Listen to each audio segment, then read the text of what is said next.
Hey, hello everyone. Good evening to everyone. Good morning, good afternoon to others who have joined from other part of the world.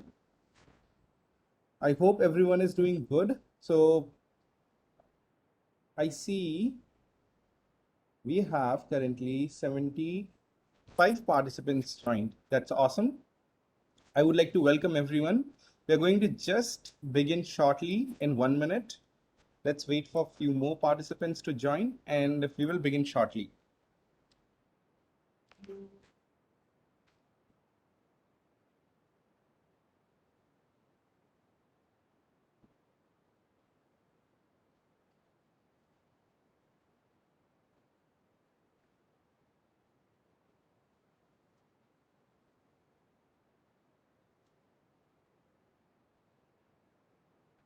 Yes, so feel free to use the chat box. Good evening to everyone. I acknowledge everyone for the good evening who are putting up into the chat box. Apart from this, in case you have any query in between the session, feel free to use the chat box to put it into your queries. At the end, we are going to have a quick Q&A and we are going to answer all your queries. So good evening once again to everyone.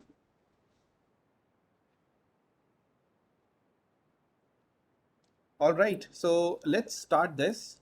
So I would like to call upon Miss Shifa Cyclewala to start this particular session. So Shifa, if you're there, please.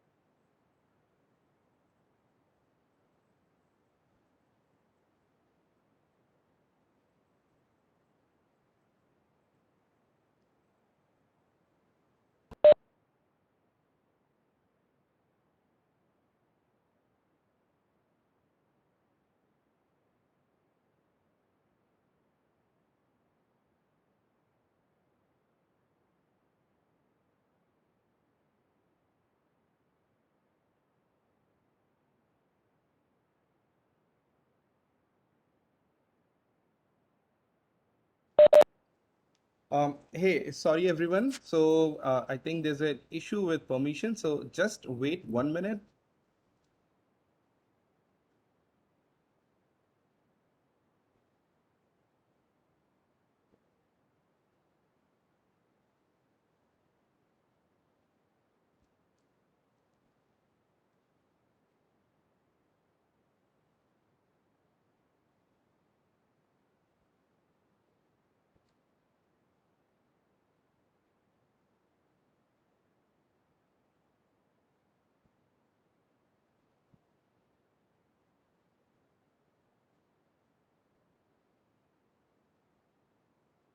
Hi everyone. Hey, hi Shifa, you're audible. Thank you so much for the acknowledgement, Rohit. So I hope you all are doing great. Yes,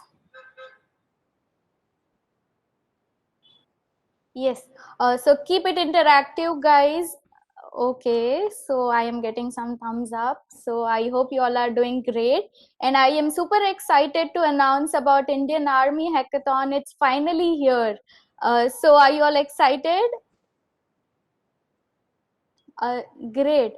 So this is the very first webinar that we are going to take a workshop on bug bounties. Oh my God, my chat is flooded with a lot of yes. Okay guys, so we'll quickly start and go into the presentation to see that what we have, the content for today. So I am so excited to see that I'm getting a lot of thumbs up, celebration, yes, and so much. Right, so we are going to discuss today about the technical stuff that you require to participate into the hackathon. What are the key areas that you should focus on so that you get into the hackathon, participate, as well as you can win the amazing prize. I guess, Raghav, you have issues at your end because others are able to acknowledge me.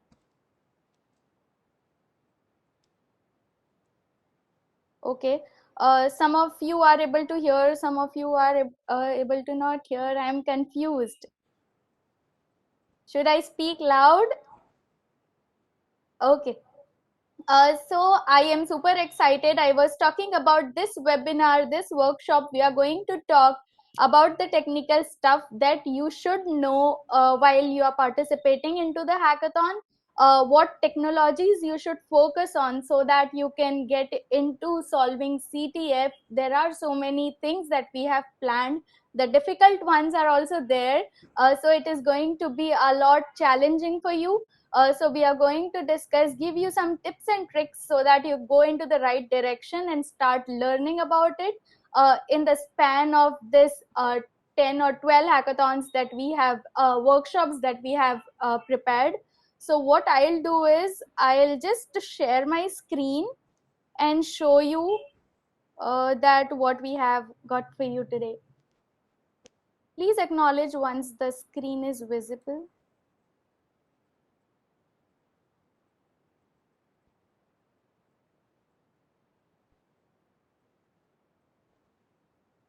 Yes, screen is visible, Shifa.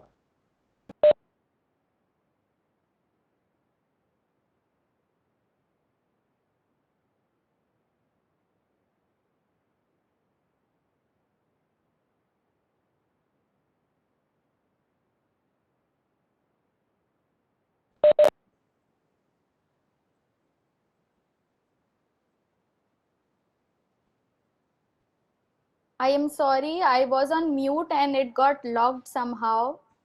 Okay, so now I am again audible. You are able to see my screen. So now onto my screen, I'm gonna share. I see that a lot of freshers and beginners are there. So we are gonna talk and discuss at the end of the presentation all your doubts and queries that you have. So welcome again to the Bug Bounty workshop organized by Isaac and NCIIPC, powered by Indian Army. So let's go. Today, me and Rohit is going to take the session ahead. I am Shifa Cyclewala from Hacktify Cybersecurity, a certified instructor from ISAC. I am a part-time bug bounty hunter, and I have worked as a mobile security developer. So here is the website which you can go through if you want to know more about this hackathon. A lot of interesting stuff we have hosted over there, which you can go and look into. So this presentation is for educational purpose only. I do not encourage you for any unethical activities. What all we are going to share during this presentation, you should take this. You can keep yourself motivated towards bug bounties, and this is extensively presented from all the research that we have done so far from internet. So everything that we are going to do is official, legal, ethical. We are not promoting any bad activities. So what's the agenda for today? Today we are going to talk about obviously the introduction. Then we are going to talk on motivating you for joining this hackathon. We are going to give you a lot more motivation to start with bug bounties. We are going to help you that how you can begin your journey in bug bounty hunting. We are going to show you some practicals, and at the end we are going to have a strong discussion. All your questions will be solved today. So who is a bug hunter? I would like to go to the chat first so that I can see what do you think is a bug hunter. So I'll just switch the tab to understand. Uh, okay, so website names and everything will be pinned. So who is a bug hunter according to you? Anyone from all the participants? Oh, that's great one. Anyone who find loophole into the application, finding vulnerabilities, finding bug, person who hunts for bug in software or website. You guys are so quick. So who finds programming issues to find security flaws in website. So I see that you all are correct. A bug bounty hunter is a one who find out some security issues into any web application network. It can be anywhere. It can be in API mobile application. It can be in hardware. So cyber secure or bug bounties can be done onto anything that you use online, into a software. It can be into the mobile application network and so much. I guess we have some more interesting answers. Bug hunter is the one who can see the desktop and figure out something. Okay, so he's just kidding. So we got so many answers that makes me even excited today to share a lot with you. So according to us, bug bounty hunter is a guy who sits behind a computer and earn millions without even going to work. Work as in the 9 to 5 job we are saying. Bug bounty hunter, according to me, is the one who is so hardworking, so passionate about the things they are doing. So yes, they work, but they don't go to office actually to work. So this is why the definition is a person who sits behind the computer and earns millions. So yeah, they do work, but they don't go to work. But these days every one of us is forced to work from home. So now it doesn't come to a conclusion that we all are bug hunters, or everyone around the world is a bug hunter. But yes, bug bounty hunting started this way, and I am glad that when we face a lot of lack in a lot of different domains, bug bounty was something which has stood so strong, so that we all were able to use our skills and earn thousands and lakhs of rupees by just sitting at our home to financially help actually our families and others. So this way, I think bug bounty has increased due to this pandemic a lot of trend, and I see a lot of new bug bounty hunter have started this journey and are being successful during this pandemic. And a lot of the beginners still are looking to start their career into bug bounty hunting. So we'll help you guys how to start. So, what actually is the lack? Why is bug hunting so famous? So, the lack is in T. I am sure that you all are aware about this SDLC, that is software development life cycle. So herein you see that all the process, all the steps are there. The very first step that has been done is training and risk assessment. Then we have requirements, then the designing of the application, the development. Then comes a step wherein it just give me 1 second, huh? Okay, so the step is testing, and then we finally have the deployment. So this testing is something wherein the organization actually tries to save their money. Save their money as in they don't spend much of budget in this testing phase, due to which we see a lot of vulnerabilities going around in all the applications that we use, due to which you would have seen that so many applications still have authentication issues and so many issues. Why? Because the testing while the application was developing was not been done so correctly. This is the reason that we still are able to find out vulnerabilities. So the this is a fun fact that the amount they save during the SDLC, the testing part, they spend 10 times or even 100 times more when they face a cyber attack. So this is a fact which every organization has now took very seriously, and they have now started implementing their own cybersecurity team, their own infrastructure team who is managing all this, and have started spending a good budget and security tests. So this is what is. So where they lack is T. Due to this T, we get an opportunity to find out vulnerabilities. So this T for bug hunting for cybersecurity is so important in SDLC. So this is a picture. Now I guess it's been old. So this picture is from HackerOne, which says that they have paid around $45 million in bounties. This means a lot.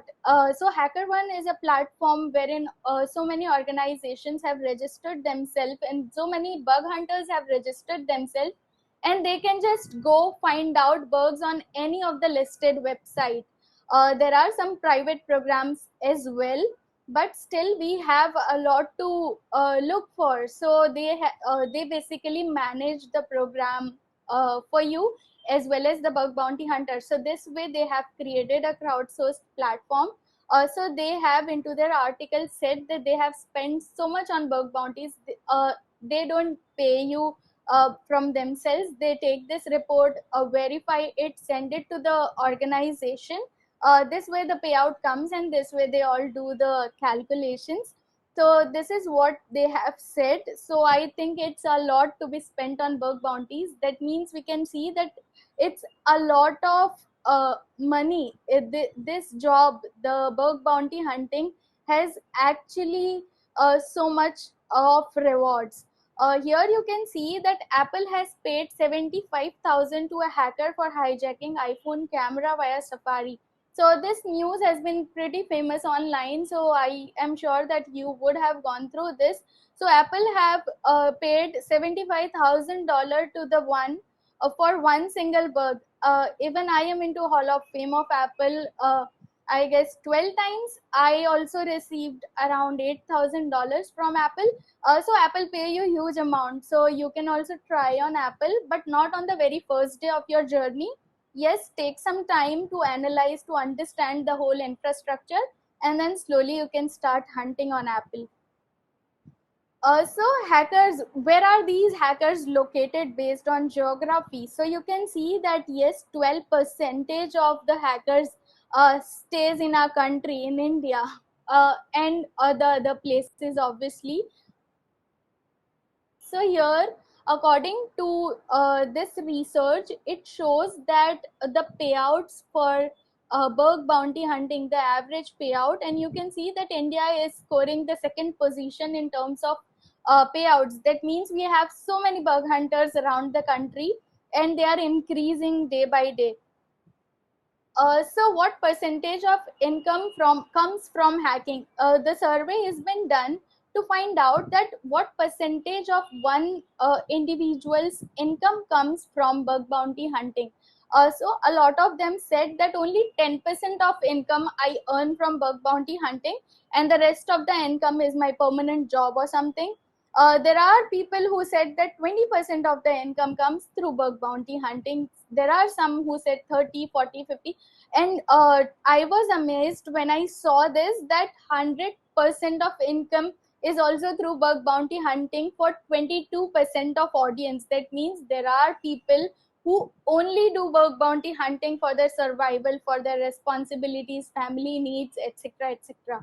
So yes, it has been considered and seen that yes, there are people who are full-time bug bounty hunters, 22 percentage to be specific, are totally completely relied on bug bounty hunting, and they do this hacking for their bread and butter.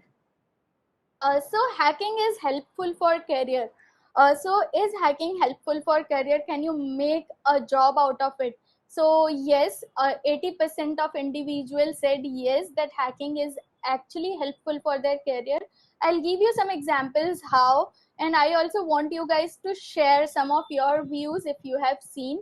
So according to me, why this bug bounty hunting and hacking is helpful? Because my students have got placed into good companies just because they had a good bug bounty hall of fames experience, as in no formal experience but bug bounty experience that gives you a lot of knowledge. They learn about so many things. They actually come to know that what failure is, how to come out of this failure, how to repetitively do certain things until you get success. So they are strong enough. The one I am talking about, there are so many of my students, I have seen that they also face a lot of duplicates in bug bounty hunting, but still they manage to fix themselves, find out new ways, hunt on different website and get bounties.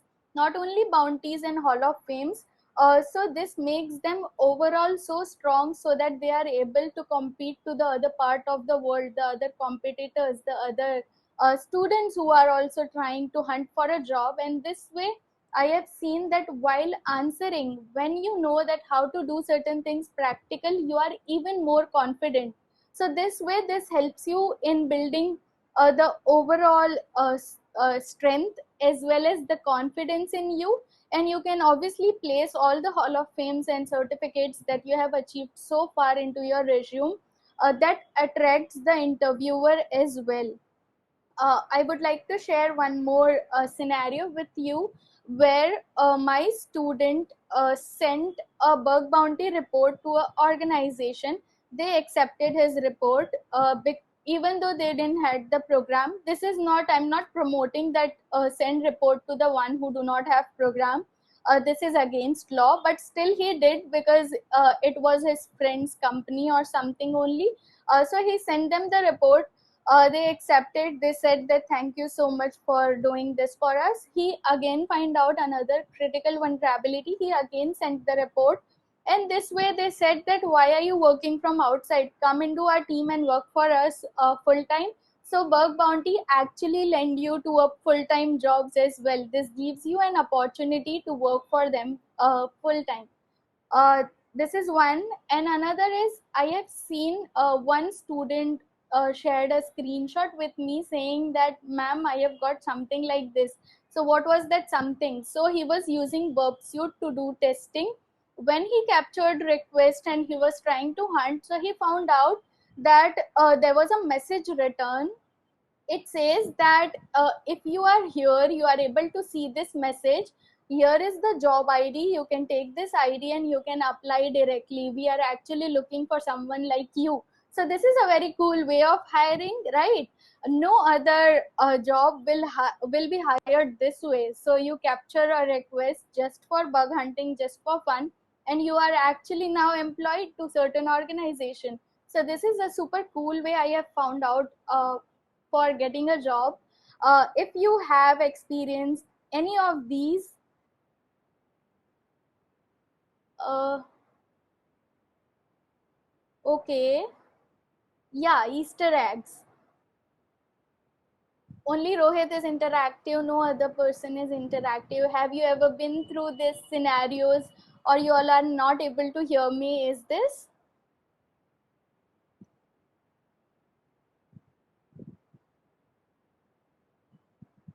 okay? I'm audible. So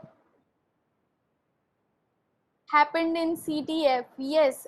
So there are so many cases wherein students have achieved so much of things with the help of bug bounties. Not only the rewards and monetary rewards I'm talking about, but in terms of overall achievements, it gives you a lot of experience. Let's move to the other slide. So what is the age of these bug bounty hunters and hackers? So the age when the survey has been taken, so we found out that 18 to 20 years old people, individuals are more into bug bounty hunting, 42%. You can see from the graph that very few after the age of 50. We have so many in the age group of 25 to 34, and so on. You can see everything from this figure. So I also believe that the students that I have also belongs to these categories, mostly 18 to 24, 25 to 34. So I can pretty much rely and accept this graph. So I have seen so many saying that I have not done specialization or masters in cybersecurity. To be specific, so here comes a new news which says that most of the hackers or bug bounty hunters do not have a formal computer science, have a formal computer science education only. That means they are also like us, who have completed their engineering, BCA, MCA into into not cyber security but in computer science and IT.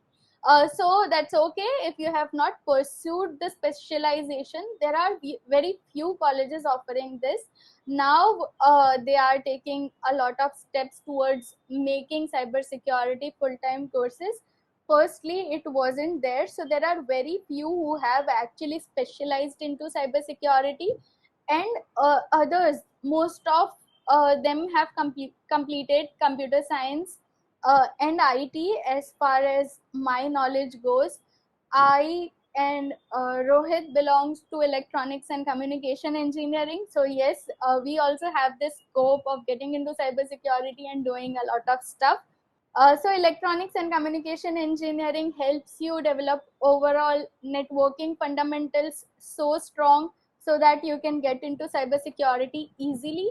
So there are so many subjects which helps you take cybersecurity. It's not like that if you have not done the specialization, you are not fit for cybersecurity. Education stats.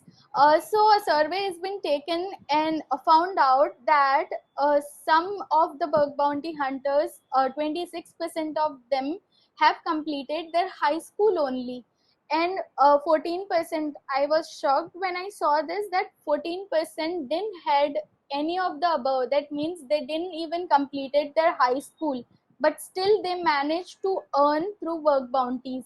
So it's not like that you cannot learn if you don't have any formal education. I will definitely recommend you to go to colleges, complete your formal education. But if due to something you couldn't make it, so then also you have a scope to learn about bug bounty hunting and start working on it. So there are percentages, different percentage. 41 percentage of students or the bug bounty hunters are undergraduate level, 34% are graduate, and 17% took continuing education and certificate, as well as the help from different classes. So these are the different categories. According to the survey, it shows that these are the people who are there into bug bounty hunting, and they belong to these categories. So this is, I guess, the last stats that I'm going to show you today. What best describes you? When we ask this to different people, so they say that I hack as a hobby in my free time. 59% of individuals do this as a hobby in their free time. I come to this category in my free time. It's not a source of income for me. I do not 100% rely on bug bounties. We do a lot of different stuff, and there are so many like me who do not actually 100% goes for bug bounty, but it's a part time and a free hobby kind of thing which we do. And 27% are only students. They have not even completed their graduation, but still they have started hunting bugs. 22% says that I hack full time for my employer. Then there are so many who hack full time. Some of them says that I am self-employed. Some of them said I am retired. Very 0.6% is the only retired category individuals who are interested and are doing bug bounty hunting. So there are different opinions from different people, so which motivates us a lot that yes, coming from any background, you can take this. You can do it for any purpose. It can be for your pocket money, it can be from your for your hobby, it can be to add on to your already coming permanent income. So there are so many ways bug bounty has been categorized. I am sorry, I was wrong. This can be the last one. What is the primary way to learn to hack? So this has been asked that how one can learn about bug bounty hunting. So some of them are self-learner. They take a lot of information, different information. They collect from internet. They try to find out uh, the different ways and techniques. So they are self-learners. Then others said that they are someone who learned from their colleague. There are different who says that from online resources, hacker 101. So there are so many things and different terms came up from different individuals. So there are so many online resources available to learn, as well as some courses you can take help from if you want some streamlined format of learning. Everyone has different mindsets. Some likes to learn from a lot of information. They try to fetch out their specific information, they make notes themselves, and this way is the learning way, the best learning way they feel. Some feels that okay, someone has already done the research, what I'm going to do is I'm just gonna absorb the knowledge one has collected. So the colleague share this that information, and that's enough for them. So there are so many individuals, there are so many ways to learn. So a lot of ways are written over here. So what is the platform they like to hack? So most of them, 71% of them like to hack website. There's a strong reason behind hacking website, because most of the organization, when they start, they do not actually go for mobile application or any other testing. They start with website because that's super easy. And I have also seen that there are so many websites compared to mobile applications. So yes, 71% goes for website hacking. And once you are comfortable with website, they then try for different things like mobile APIs, etc. So yes, 71% of the bug bounty hunter or the hackers hack on websites. What are the different tools they use? So they use 89% of them. According to me, it should be even more, because Burp Suit is the tool which is used by so many individuals, including me. Then some of them like to build their own tool. Some of them use fuzzers. These all even we use, but these are something which we use along with Burp Suit. So yes, the percentage is not full. The summation is 100%, but yes, a lot of them totally rely on Burp Suit.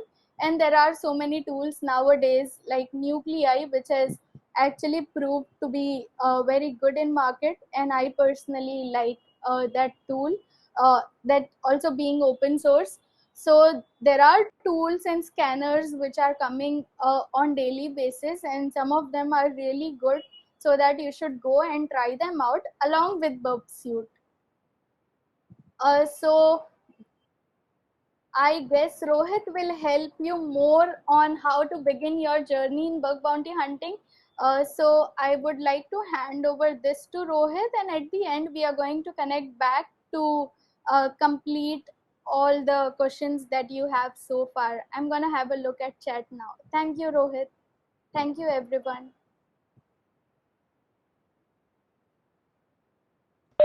Thank you so much, Shifa, for those wonderful insights that you have given us regarding bug bounties. And those stats are actually very, very promising and important that we have understood. If you could please stop sharing your screen, Shifa.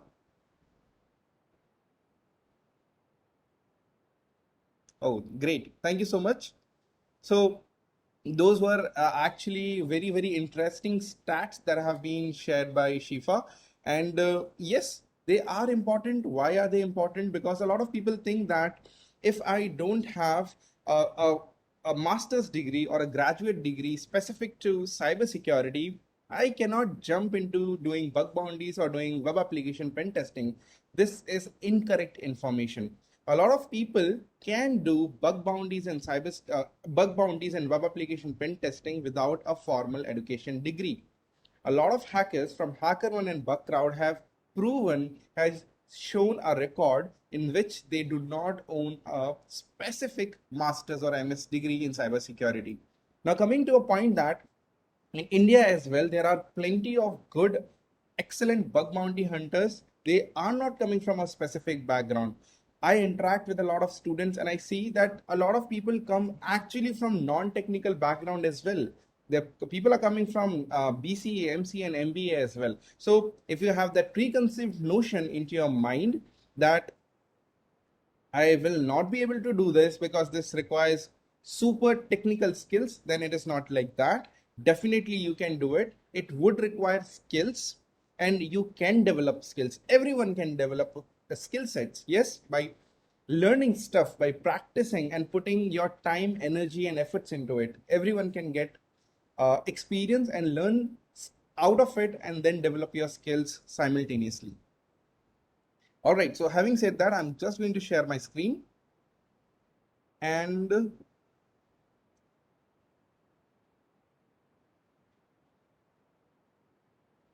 just a moment.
Hey, really sorry, guys. So I think I did not have the permission to screen share.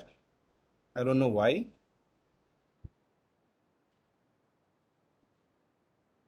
That would be great if you could screen share for me.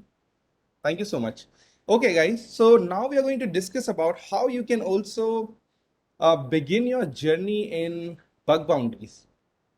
So let's see this quickly first.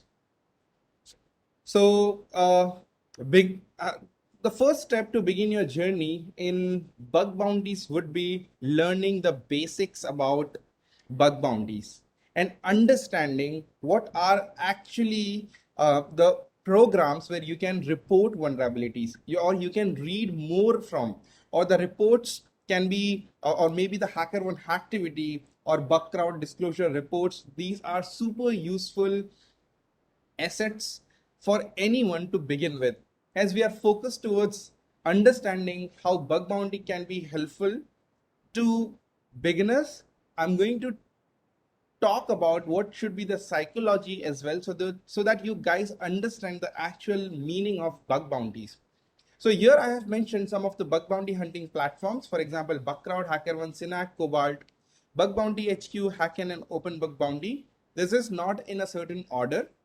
You guys feel free to hunt on any of such platform. I really love all those platforms. HackerOne activity is the best thing that you can go and read on, wherein other security researchers report vulnerabilities and they are disclosed. So you can just understand that what was the thinking process or what was the approach of that specific bug bounty hunter when he reported that flaw to an organization.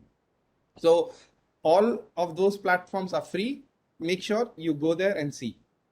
Next is bug hunters psychology. This is very, very important for anyone to first understand what exactly do you want from bug bounties, obviously rewards, swags, but we have to think in a different perspective as well. I have seen a lot of people getting burned out in the initial period when they are not able to identify either vulnerabilities or any bug that they identify go in duplicate. Okay, so hence the psychology or the mentality of anyone who is just starting should be on expectations to hunt bugs should be high and expectations should be low for payout. We should definitely not think about payouts since the beginning. I always say that in bug bounties, let the payouts or the rewards be surprise, and you will definitely love the journey in that way. This is what I believe, my views, to reduce or minimize the burnouts or imposter syndrome, maybe, and focus towards your learning process and learning curve that you will enjoy in this bug bounty journey. We all know that we have to reach to a certain goal, which is identify a valid vulnerability, learn more skills, upskill yourself, or maybe add more weightage to your resume or your social profile or to yourself, right? But in the whole process, we have to understand that the most important thing is the journey. If you just burn out yourself a lot and just get disappointed and depressed by few bugs here and there, or maybe those organizations who do not respond to you immediately, or let's say they take 4 months, 5 months to reply to one of your bug that you invested so much time in identifying, and they just go ghost and don't reply you, definitely the loss would be yours, because you are putting a lot of expectations to organizations which we cannot control. Here, you should not put your expectations into something which you cannot control. Put your expectations into something that you can control, that is upskilling yourself, learning things, making your learning curve incline towards more and more success. Trust me, guys, I have taught more than 50,000 students and I have seen this. This is very common. People get burned out, people get disappointed in bug bounties, and they think I am a misfit in bug bounties. It is not for me. It is totally incorrect. Bug bounties has room for everyone. You can definitely do bug bounties with good amount of skill sets you acquire, and for that there is no magic potion that you can drink. Trust me, it's all about practice. As much as you practice, You will be able to identify apps better, identify bugs better, and you will be able to make out certain decisions into your mind, seeing the technology stack maybe, or you may think, oh, here I can see this particular JWT token does not looks fine, or maybe this authentication request has some issues, there's no CSRF tokens, or maybe there is none algorithm into this JWT token, and so on. All this comes just because of experience, okay? And you will be able to learn a lot of stuff.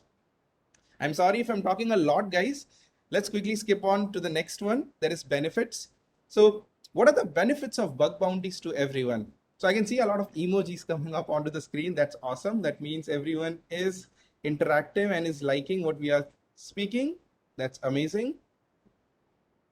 Okay, that's great. Okay, so what are the benefits of bug bounties to everyone?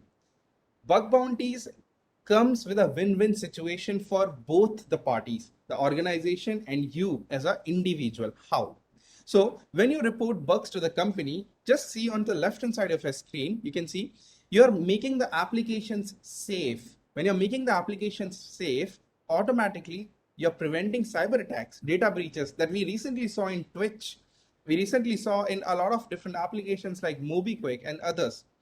And obviously, if they are making safer applications with a safer ecosystem, they grow in market. So there's a win situation for that particular organization. What is the win situation for us? We learn. How do we learn? There are different types of applications running on different technology stacks, different CMS, different functionalities, developer coding in different programming languages. So you get so much exposed to something which you will never get exposed under a simulated lab environment. You get to learn things onto your own by exploring new technologies and new things. That makes you actually learn better when you explore yourself into new things. So that is the best way to learn, actually, to explore yourself to everything, to debug applications, to understand, and to do hands-on practicals. Next is, whenever you're doing these things, you're putting your efforts, you're earning. And that's the best thing. When you're putting efforts, you are getting paid for it. Bug bounties is beneficial in that manner. You also get swags. Swags contains t-shirts, hoodies, laptops, and whatever the organizations want to give you. You get Hall of Fames that add weight to your resumes. Whenever, if you're thinking as a career in, let's say, VAPT, web application, cloud security, AppSec, anything, it is adding weightage to your resume and CV. That basically means whatever time and energy you're putting into bug bounties, you are getting out something out of it that is helping for your career. And the last one is jobs. And this is true. We have seen a lot of individuals getting jobs due to bug bounties, due to the scenarios they were exposed in. Bug bounties were excellent, and they were able to impress the interviewers by explaining the best vulnerabilities, because these are some test cases that the interviewers would like to know.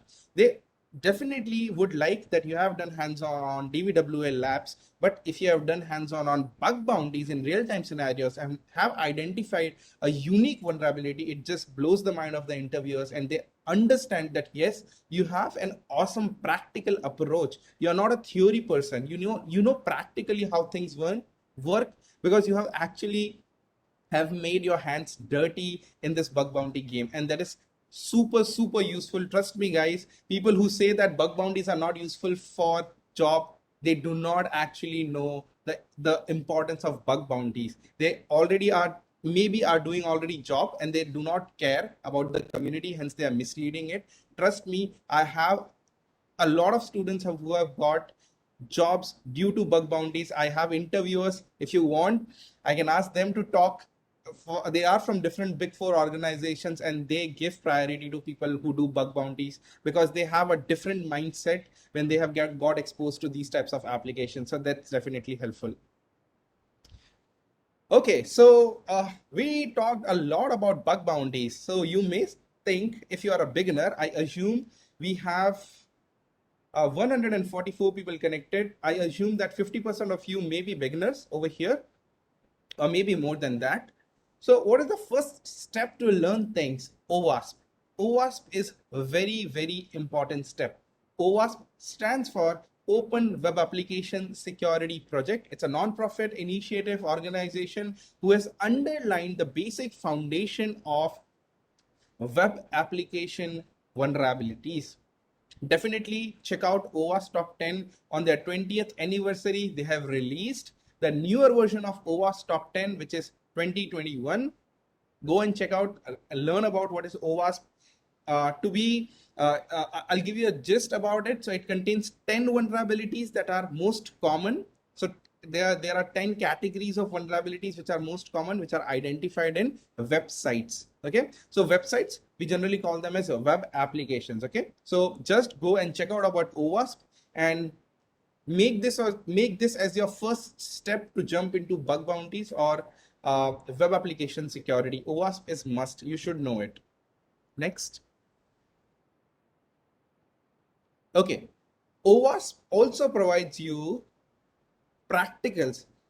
Okay, it also provides you broken web application projects. These are basically labs, practical labs where you can make your hands dirty and you can start understanding and you can develop that particular psychology. Okay, so this bug works in this way or in a certain manner.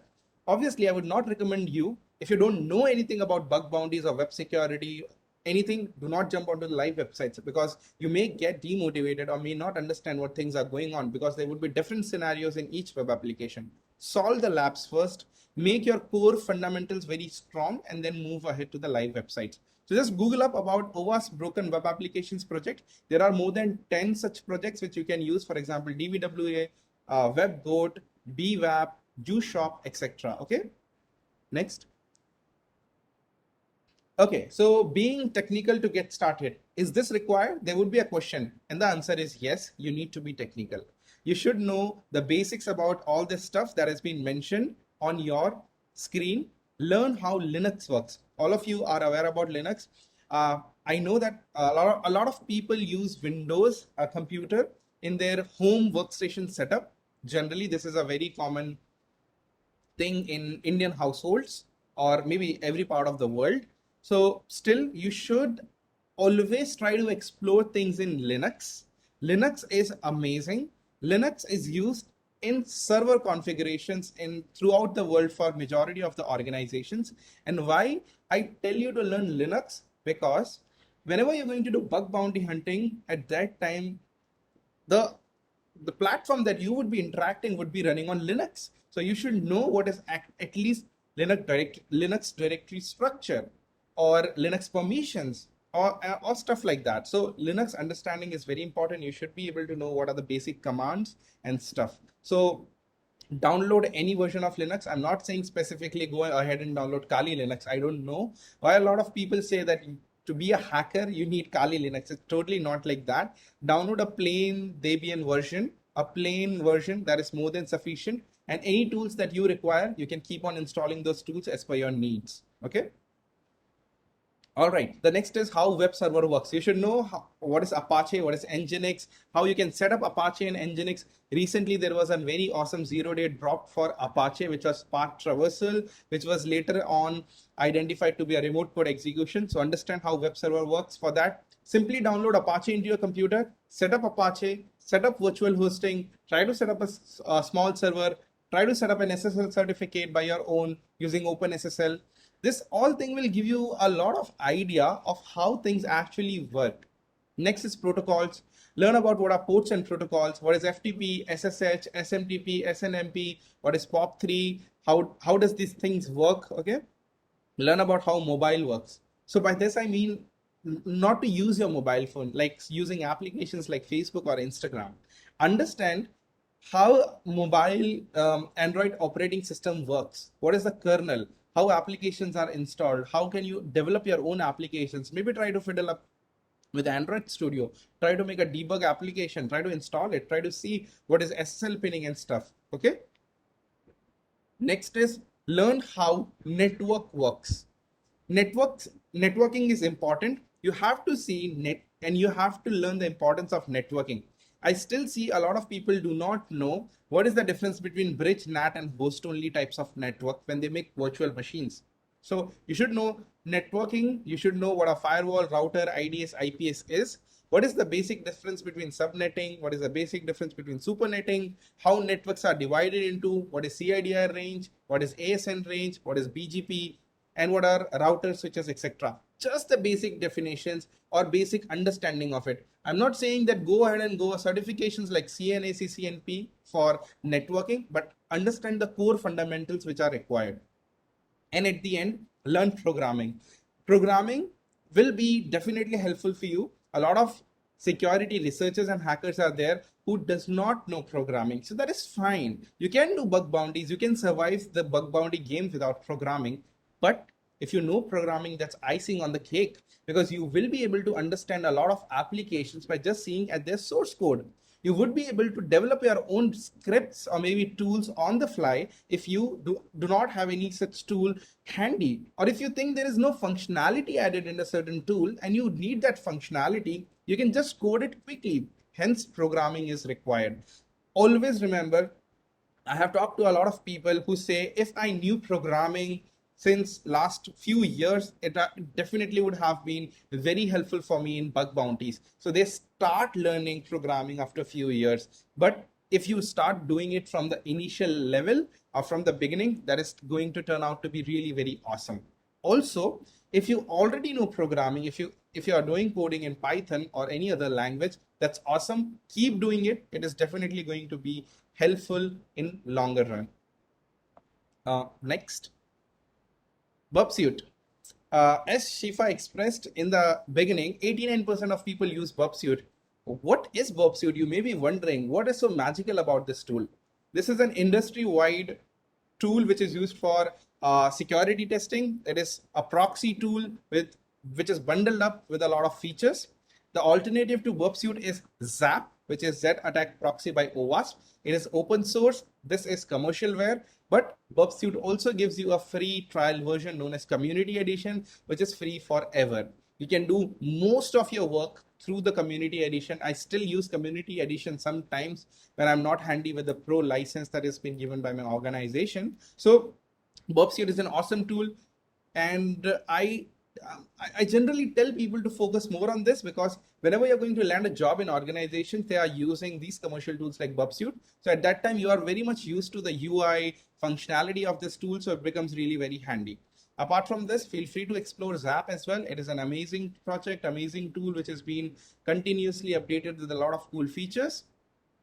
And yes, go and explore about the resources of Portswigger as well. So Portswigger has made Web Security Academy, on which you can read about more about vulnerabilities, and also you can solve their labs.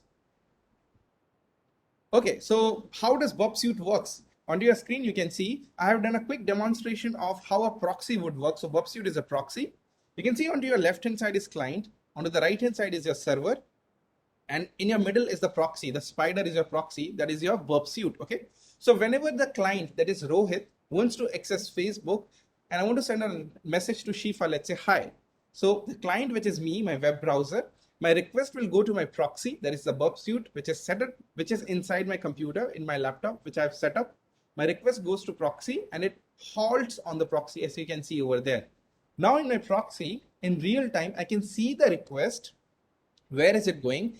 Also, I can modify the request as well. So then the request reaches to the server and then it comes back, which is the response. I can also see the response. I can also modify the response on the fly, and that is amazing. This is the major functionality of Burp Suit, that you can capture requests, you can see them, and you can modify them, and you can forward them. Okay, so this is how Burp works. Next, let's talk about bug hunter psychology once again. Okay, I see a lot of people starting away with low vulnerabilities or low hanging fruits. That is absolutely correct or absolutely fine. I have no problems with it. A lot of people should definitely start their journey with those vulnerabilities which are easy to understand, easy to find, and easy to reproduce. There is no issue in that. But always sticking to only low vulnerabilities will never increase your learning curve. So you can see on your screen, there's a green arrow, which is trying to show a upwards direction, showing that you always have to increase your learning curve. Okay, so these are some high impact vulnerabilities that I generally refer to anyone who is starting. Definitely learn about low hanging fruits or those vulnerabilities which are easy to learn and reproduce. Pick up some vulnerabilities from here as well. Keep it in your bucket whenever you are learning about bug bounties. Pick up any one, that would be more than sufficient in the beginning. I'm not saying you to become a master of all the vulnerabilities at the beginning. Just learn one vulnerability from here with other vulnerabilities that you're going to learn that will be low. SQL, SSRF, CSRF, XSS, RC, or logic flaws.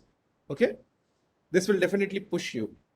Now, as I was mentioning and expressing about programming, you guys can also be more efficient if you are able to automate your work. I'm not expecting everyone to automate their work in the first week or maybe first month of their learning, but you can automate your work, guys, and that will be super useful. And there's a very famous quote which says, if you are a good hacker, you're not going to do the same work twice.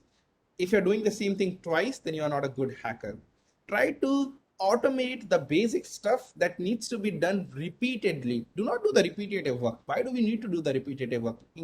Instead, focus towards learning something new that can be explored and that can give you a plethora of opportunities. So you can see over here some of the high impact vulnerabilities that I believe that can be automated easily with anyone. I can definitely assure that how many people are there? 147. At least 100 people with basic programming language understanding can automate these vulnerabilities, like subdomain takeovers, identifying sensitive information using fuzzing, or identifying information directories and identifying personal identifiable information. Okay, so these vulnerabilities can be easily automated, and you guys can easily automate that using Bash, maybe Python, Go, Java, PHP, whatever you like. Okay, next, BBData. If you have learned about the concepts from OWASP, have solved the labs and stuff, now it's time for you to jump into this bug bounty domains. So bug bounty please is a GitHub bug bounty please BBData is a repository which basically keeps on updating all the domains and subdomains for a target. So I have updated this bug bounty please repo, in which we are adding new targets, new subdomains from programs like Integrity, YesWeHack, Yagosha, Bugcrowd, HackerOne, Open Bug Bounty, and so on. So you can identify programs from here, and pick one target, start practicing or implementing whatever you have done so far over there. Okay, next please. Usage of IoT search engines. I definitely recommend exploring this side as well in bug bounties, because a lot of people identify super bugs using Shodan and Census. If you guys are not aware about what is Shodan and Census, these are internet connected search engines which basically crawls and monitor all the internet connected devices. For example, your computer, servers, printer, refrigerator, washing machine, fish tank, anything that is connected to internet will be crawled by Shodan and Census. And there are a lot of chances when we have seen that we are able to identify sensitive assets or attack surface for any organizations that include vulnerable servers, vulnerable services, vulnerable portals, panels, which are exposed on Shodan and Census, and you're able to identify some sensitive information out from there. So I have seen a lot of people identifying good vulnerabilities from here. Definitely make sure you use this, not only for identifying vulnerability, but host mapping or fingerprinting about targets. So let's say Apache 2.4.9. This was the version in which there was a 0-day drop, which was first file disclosure vulnerability. So you can just go on Shodan and Census, search for Apache 2.4.9. It will give you a list of all the targets. Pick up those targets and see which have a bug bounty program and which are vulnerable. Exploit it, and you're good to go to send a report to that particular program. Someone also suggested Vapalizer. I just had a look. Vapalizer is again a very good tool which can be used for fingerprinting of tech stack, that is technology stack on websites of what the websites are running. And next. Google Docking, again, it's a very, very simple yet effective technique that definitely should be a part of your bug bounty hunting methodology to identify sensitive information. Google Docking is a skill that everyone should know, even if you're not doing bug bounty hunting. Search. So basically, Google Docking is searching effectively, and you should know how you can search effectively. And with the help of Google Docking, you can also find sensitive information for targets and organizations. Okay. Thank you so much, guys. I hope you guys are able to learn something from whatever we tried to talk. And I hope this is useful for you guys. In case you have any questions and queries, please feel free to ask me. In case you want to ask me any questions right now, feel free. And me as well as Shifa, we will be here to answer your questions. Sir, recording. So this is getting recorded and the recording will be shared. Okay. When it will be shared, we are not aware about that, but this is definitely getting recorded and it will be shared to everyone. Thank you. Thank you, everyone. Thank you so much. Informative session. Thank you, Yash. Thank you.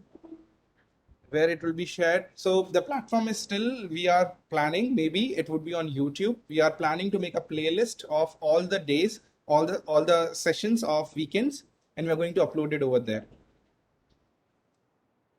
Thank you so much. Really enjoyed the session. That's great.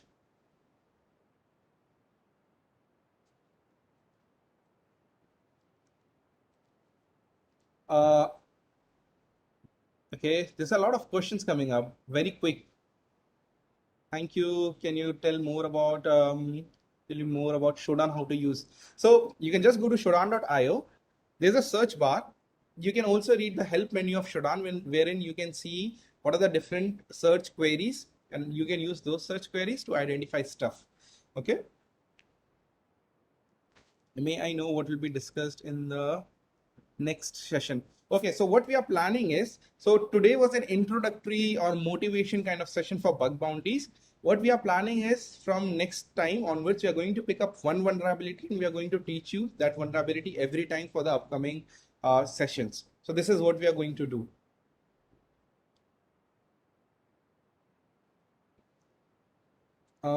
There's a lot of questions coming up very quickly. I'm not able to look. What about the hackathon? So you guys will understand things from whatever you are learning, and you will be able to implement this into your hackathon for a web category. Hence, these workshops are for you to absorb knowledge from here, extract knowledge from here, and apply that to your to the end CTF hackathons. Okay.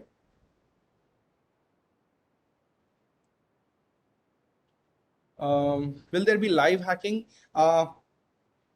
Don't know. We don't know. We have not planned it yet. Let's see how it we go. How does it go? We have to take prior permission from the management. That are we allowed to show live websites for live hacking? But definitely, we are going to present some very useful and strong content that will be definitely useful for everyone.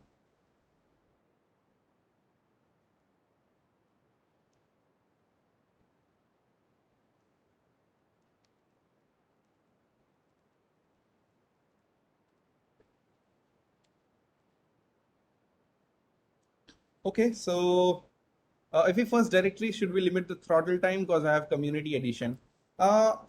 It's fine. Anyways, in the community edition, your throttle is already there. So basically your requests are going slow. So that is fine. If you want to speed up the process, you can use FUF. In FUF, you can basically try to uh, you can set up your speed of rate limiting of how your requests are being sent.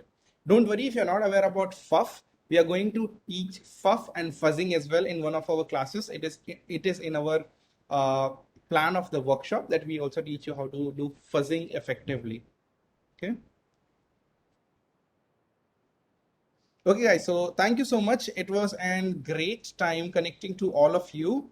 We also have launched in partnership with Isaac a certification program, which is known as National Certified Bug Bounty Researcher. Feel free to have a look at that as well. It is not mandatory or compulsory, but in case you want to learn about things and you want a streamlined path of learning, wherein me and Shifa are the instructors, you can have a look and feel free to reach out to us, the team, anytime in case you want it. Again, thank you so much, guys, for joining. It was awesome connecting with you all, and we look forward to connect to you again in upcoming sessions. Thank you so much. Thank you, Shifa, for joining.